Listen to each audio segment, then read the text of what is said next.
भारतीय इतिहास में अगर किसी परिवार में फूट डालकर अगर मजे लेने की अगर बात चली जाएगी तो भारतीय जनता पार्टी के नाम होंगे साथियों। लोक जनशक्ति पार्टी जो कि रामविलास पासवान ने बनाए थे, बंगला सिंबल था। 12 जनपद रामविलास पासवान को मिला था। लगभग कई दशकों तक रामविलास पासवान 12 जनपद में रहते थे, लेकिन उनके निधन के बाद जो कि चिराग पासवान 12 जनपद में मूर्ति लगवाते हैं रामविलास पासवान का। उस रामविलास पासवान का मूर्ति फेंकना, 12 जनपद को छीनना, पार्टी को तोड़ना, परिवार को तोड़ना, 5 सांसदों को लेकर बगावत करना, ये कहीं ना कहीं भारतीय जनता पार्टी पूरी तरीके से खेला कर रही थी। आज वही समय आ गया है कि चिराग पासवान और पशुपति पारस के साथ लगातार भारतीय जनता पार्टी अपनी डील करने में सिर्फ लगी हुई है। चिराग पासवान सिद्धांत की राजनीति करते थे, लेकिन सिद्धांत के राजनीति के अलावा पशुपति पारस और चिराग पासवान दोनों ही सिर्फ डील की राजनीति में लगे हुए साथियों। चिराग पासवान की कल मुलाकात गृह मंत्री अमित शाह से होती है, उससे पहले पशुपति पारस की होती है। वही अमित शाह कभी पशुपति पारस को बुलाकर मिल रहे हैं, वही चिराग पासवान को मिल रहे हैं।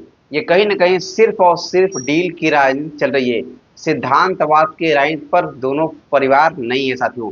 कहीं ना कहीं चिराग पासवान पूरी तरीके से अमित शाह से मुलाकात करते हैं, तस्वीरें डालते हैं, पशुपति पारस से भी मुलाकात होती है, लेकिन किस तरीके से इस परिवार को तोड़कर मजे लिया जा रहा है देश में, ये कहीं ना कहीं आप सब भली भली जानते हैं साथियों।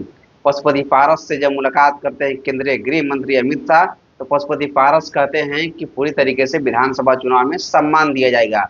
ये कहीं ना कहीं पशुपति पारस सिर्फ और सिर्फ अपने व्यक्तिगत निजी लाभ के लिए राजनीति में लड़ रहे हैं। लेकिन चिराग पासवान को देखा जा रहा था, चिराग पासवान सिद्धांतवाद की बिहार और बिहारियों दलितों की आवाज बनेंगे, लेकिन वही चिराग पासवान अमित शाह से मिलकर कहीं न कहीं पूरी तरीके से डील करने में लगे हुए हैं। चिराग पासवान झारखंड के रांची में बैठक करते हैं, रांची में झारखंड विधानसभा चुनाव लड़ने की तैयारी में लड़ते हैं। उसको देखते हुए पूरी तरीके से चिराग पासवान एनडीए गठबंधन के कई बड़े बड़े फैसलों का विरोध कर रहे थे। इससे ये क्लासे लगाए जा रहे थे कि चिराग पासवान अपने समाज के साथ हैं, लेकिन चिराग पासवान अपने सीट बंटवारे को लेकर एक प्रेशर पॉलिटिक्स कर रहे थे साथियों। चिराग पासवान जो नीति और सिद्धांतों के माने में जाने जाते हैं, लेकिन वही चिराग पासवान पूरी तरीके से झारखंड विधानसभा चुनाव के लिए, बिहार विधानसभा चुनाव के लिए एनडीए से डील करने में लगे हुए हैं। ये कहीं ना कहीं पूरी तरीके से गलत है और चिराग पासवान जैसे युवा लीडरों को डील नहीं, सिद्धांत की राजनीति करना चाहिए साथियों।